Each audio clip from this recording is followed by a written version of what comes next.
are that there are children under the sound of my voice whose great-great-great-grandparents were slaves. That's right. Does that make it real for you? It made it real for me.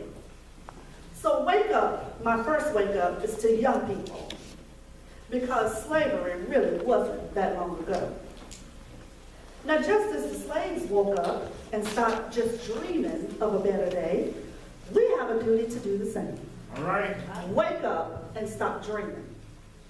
So whenever someone wants to talk to you about slavery and Jim Crow era and black codes, stop saying, that was a long time ago. We don't need to talk about that. That's old stuff. As I just told you, we're only 2 lifetimes past slavery. And the civil rights movement that many of your grandfathers and grandmothers were a part of to protest Jim Crow laws and black codes just ended in 1968. Mm-hmm. That's only 8 years before I was born. All right. All right. So you see, it did not matter to some people that laws had been passed declaring slavery unconstitutional. Instead, they just found creative ways to put another label on it. Right. Like the black codes and the Jim Crow laws. Call it something else so that they could continue the slavery mentality. Sound familiar to anything that's going on in life today? If you think long and hard for a moment, even though none of us are slaves, you would be able to align a lot of things in your mind that are going on in today's world that align with people putting another name on it and calling it something else. Mm-hmm. Wake up and stop dreaming.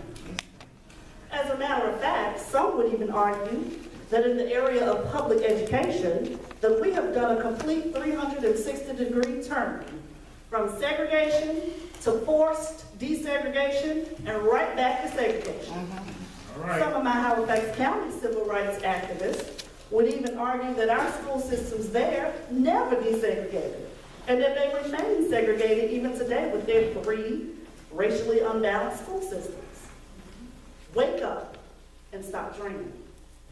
In the area of voting, some would argue that we have gone from black people being required to pay poll taxes and pass literacy tests to the new face of Jim Crow voter suppression. You see, there are 2 ways to win an election. One is to win. Get enough folks out to the polls to cast and support you, to cast their votes for you, and you win. The other way is to prevent the opposition from casting their votes against you. All right. Preach now. So voter suppression and voter intimidation practices continue even today under another name.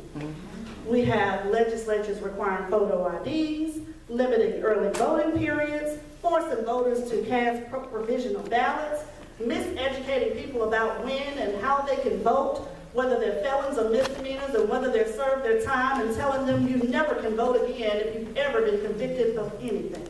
I've heard people actually tell people these lies. So all of these tactics and many more will result in would-be voters not even going to the polls. You've heard people in your own family say, why go? My vote won't count anyway. And why wouldn't they feel that way with all of the voter suppression tactics that are going on right here today? But we absolutely cannot under any circumstances allow these modern day Jim Crow tactics to discourage us from casting our votes. That's right. But we also must not just worry about our vote. Yes, you go to the polls every year. I can look you up online and see that you voted for the last 20 years. That's wonderful. But what about your family members? What about your neighbors? What about your church members? Are you making sure that they are making a plan for voting? Just last week, I was in Enfield at my home, where my mom and dad and grandmother still live, thank God. And we did last week what we've been doing every year when it's voting time. We made a plan. Because you see, election day is not guaranteed to be a good day where you can get out and go cast your ballot. In my instance, one of my parents has dialysis. So we have to make sure and make a plan that that day that voting falls on is not a day where she has to go to dialysis, and plan for her to vote another day. handicapped grandmother can get to the polling site in a way that she will be able to cast her vote without any intervention. Those are the types of plans that I challenge all of you to make sure that you are doing with your family and friends and neighbors, such that it's not just your vote that counts, but everyone around you whose vote counts. Wake up. Stop dreaming.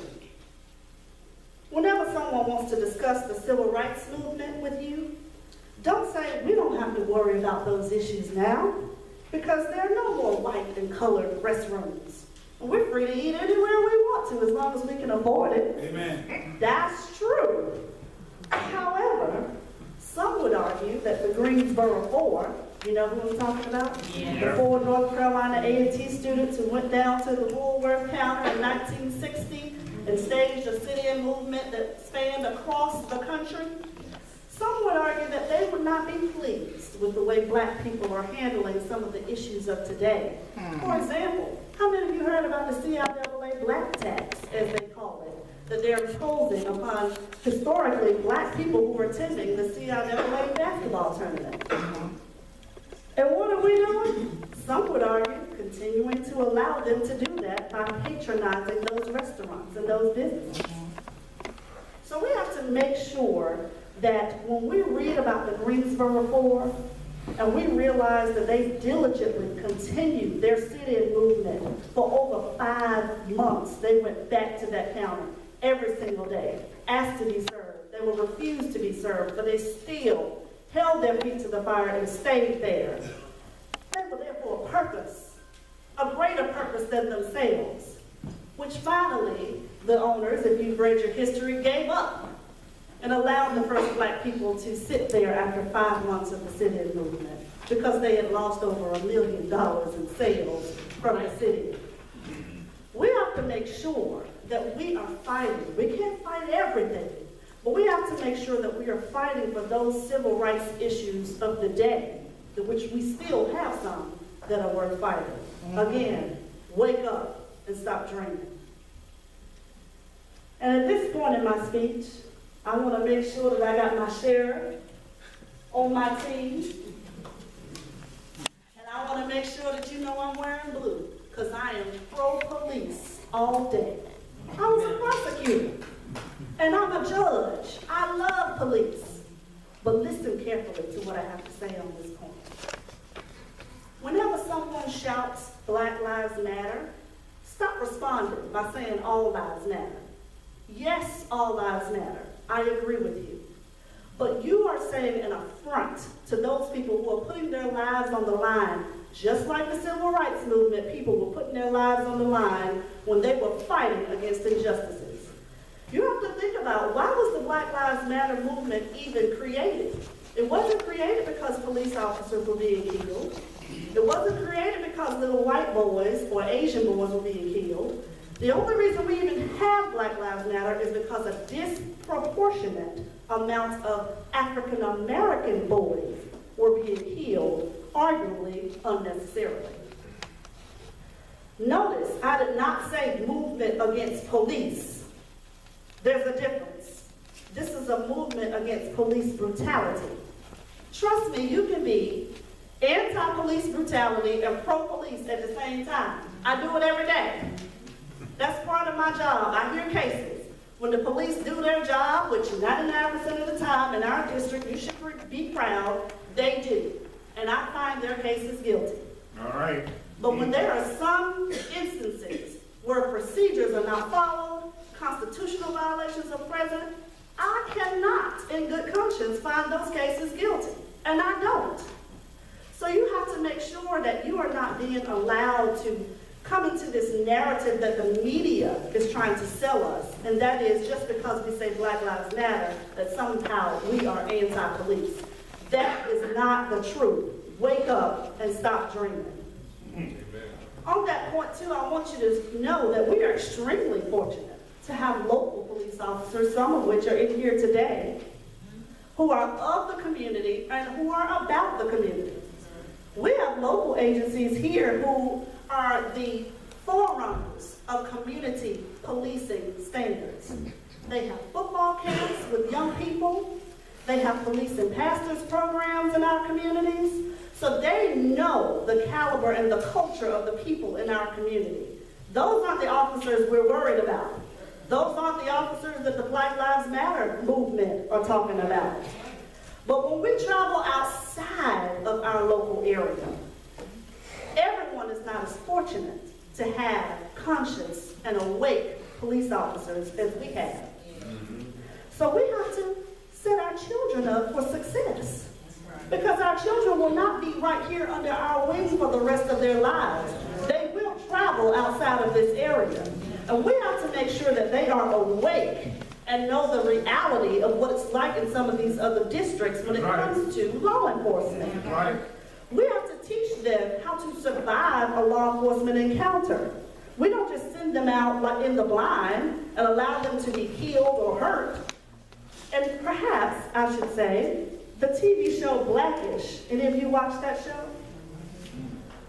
The TV show Blackish, I would say, perhaps said it best this past week on their latest episode when they said, parents and grandparents, it is your duty to make sure that your children are awake and that they survive a law enforcement encounter by knowing and saying 7 words.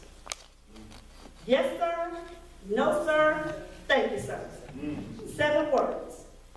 Because at the end of the day, no matter where you fall on this Black Lives Matter movement issue, I think we all have to agree and fall in the middle that all of us are pro-police.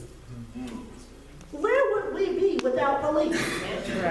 Our homes would be broken into, our cars would be broken into. It would be a sad life to live. We need the police for safety, not just of our possessions, but of our own lives. However, the ultimate goal for our children is to survive a law enforcement encounter. Come home, tell us about it. Let us decide if something unconstitutional happened, and then hire a lawyer to say any other words beyond the 7 words that they need to say on that traffic stop. That's what we need to be focusing on and teaching our children. Wake up and stop dreaming. So at this point, I cannot go on until I ask you 2 important questions. Are you still dreaming? No. Are you awake? Yes. Great. Then I can bring my message on home then. Now that you are no longer dreaming and now that you are fully awake about the history of African Americans and how they relate and play into the present day issues that still plague us, what now? What can you do? Well, the first thing I need you to do is speak up. After you wake up, speak up. If you sit in that chair or at your home and you refuse to say anything, you're a part of the problem. That's right. Peter, 3rd chapter, 15th and 16th verse states, "But in your hearts, revere Christ as Lord. Always be prepared to give an answer or defense to everyone who asks you to give the reason for the hope that you have." Now, of course, Peter was talking to the disciples and telling them that they needed to be ready to give an answer or defense to when they were going out and saying why they had hope and belief in Jesus Christ. And that same rule applies to us today. But as far as Black history, what I want you to take from that is, in like manner, we need to be ready to speak up and call out injustice and hypocrisy when we see it. That's right. But only after, as the scripture says, diligently studying our history of injustices, staying abreast of what's going on today and the social ills that are still plaguing us. We need to be steadily reforming and reshaping our opinions about today's injustices so that we can have well thought out, understandable, rational, and accurate responses when we are challenged about our opinions. And trust me, you will be challenged. So how ready are you to speak up and defend your beliefs against current day injustices? Now let me be clear, you do not have to be perfect to speak up. However, it is important for people to believe that you are who you say you are. So you cannot be a habitual criminal talking about police corruption. Yeah. All right. Nobody's going to listen to you. You cannot be a kidnapper leading the march to find missing persons. You can't be the local dope dealer leading the war on drugs. All right. And you can't be the person who's never even tried to vote leading the Souls to the Polls movement. All right. Just common sense. But you get my point. What I'm saying is we need to make sure that we have some credibility. We don't have to be all the way credible. We don't have to know it all and be perfect. But we need to make sure that we have some credibility when we decide to speak up. And you, all of us, are in a position where we need to do just that. Speak up. So the next time that you feel an injustice is happening, and you feel compelled to do nothing and just sit down and say, they'll handle it, I want you to think about the slaves who spoke up by running away and revolting against slavery, most of which endured the ultimate persecution by being killed.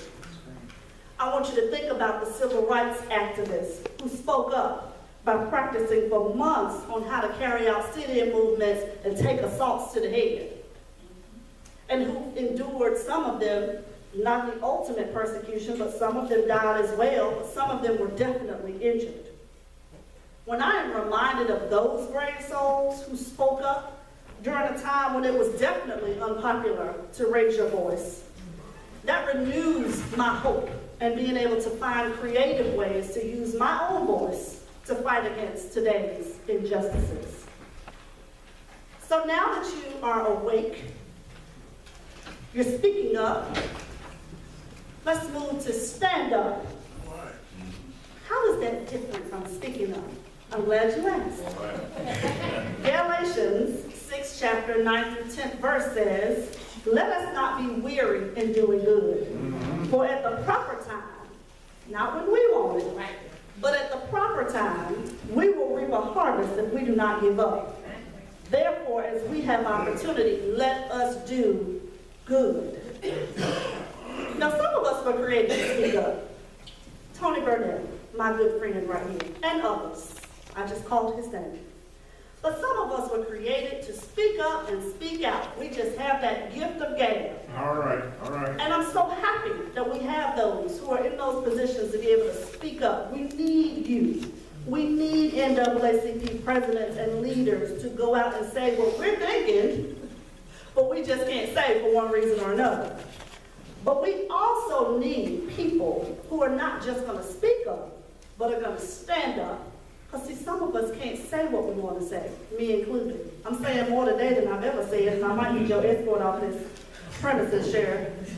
But some of us, because of our jobs and positions, we can't say what we want to say all the time. But we can stand up. All right. And what I mean by stand up is that you can do something. You don't have to say a word, just do it. Let me give you some examples of people who have just done stuff and you have not heard a word from them. When I think of people in our local community who have stood up against injustices, I think of the Tons of Ruffins of the world who stepped out and just created an entire organization called Esquires for Education to attack the social ill of the day, which is young black boys not being able to read. She didn't call a press conference. She just stepped up, stood up, and did it.